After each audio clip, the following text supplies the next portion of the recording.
brand new book about, it's called Amazing Grace, and it's about a little girl who loves to read stories. She loves to pretend that she's a pirate. She loves to get lost in books, and she likes to act, and at her school, there is a play going on, and it's going to be called Peter Pan.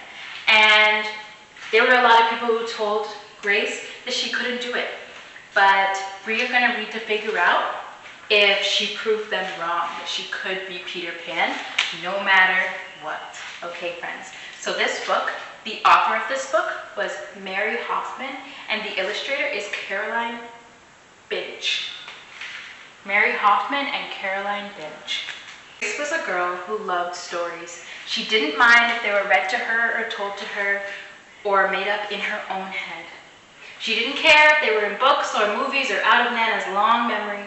Grace just loved stories. After she had heard them, and sometimes while they were still going on, Grace would act them out. She would give herself the most exciting part.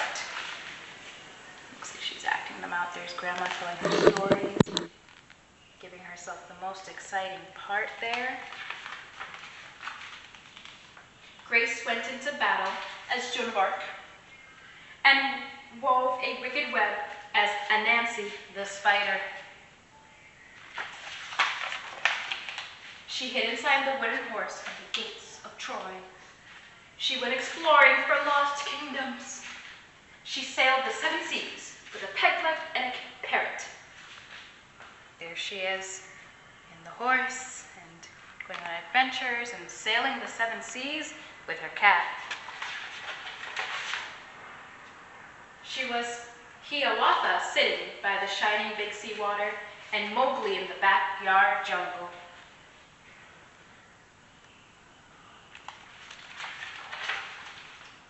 Most of all, Grace loved to act out adventure, stories and fairy tales. When there was no one else around, Grace played all of the parts by herself. She set out to seek her fortune with no companion but her trusty cat, and found a city with seats paved in gold. Or she was Aladdin rubbing against his magic lamp to make a genie appear.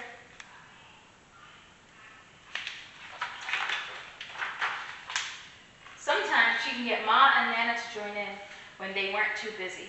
Then she was Dr. Grace and their lives were in her hands. Seems like sometimes her family lets her play with them.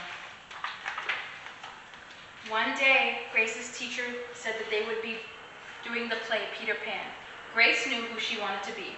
When she raised her hand, Raj said, "You can't be Peter Pan, that's a boy's name."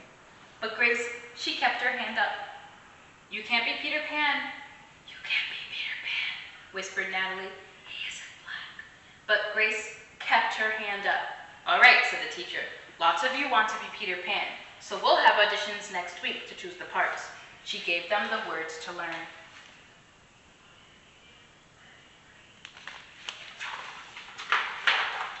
When Grace got home, she seemed sad. "What's the matter?" said Ma. "Raj said I can't be Peter Pan because I'm a girl." "That just shows what Raj said. A girl can be Peter Pan if she wants to." That's right. Grace cheered up, then later she remembered something else.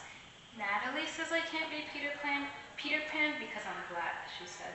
Ma looked angry, but before she could speak, Nana said, "It seems like Natalie is another one who don't know nothing. You could be anything you want if you put your mind to it." That's right, friends. You could be anything you want if you put your mind to it.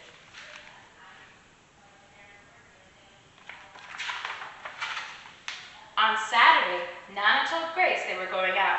In the afternoon, they caught a bus and train into town. Nana took Grace into the Grand Theater.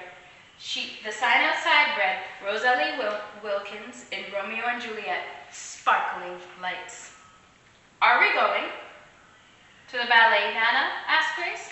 "We are, honey, but first I want you to look at this picture." Grace looked up and saw a beautiful young ballerina in a tutu. Above the dancer it said, "Stunning new Juliet." There's the picture of Juliet in the tutu.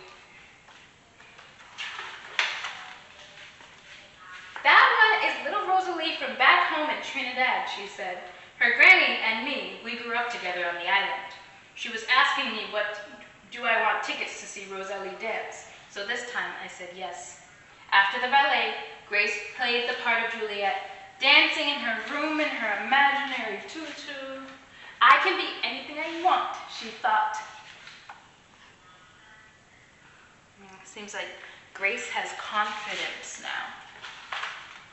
On Monday, the class met for auditions to choose the best part. When it was Grace's turn to be Peter, she knew exactly what to do, all the words to say.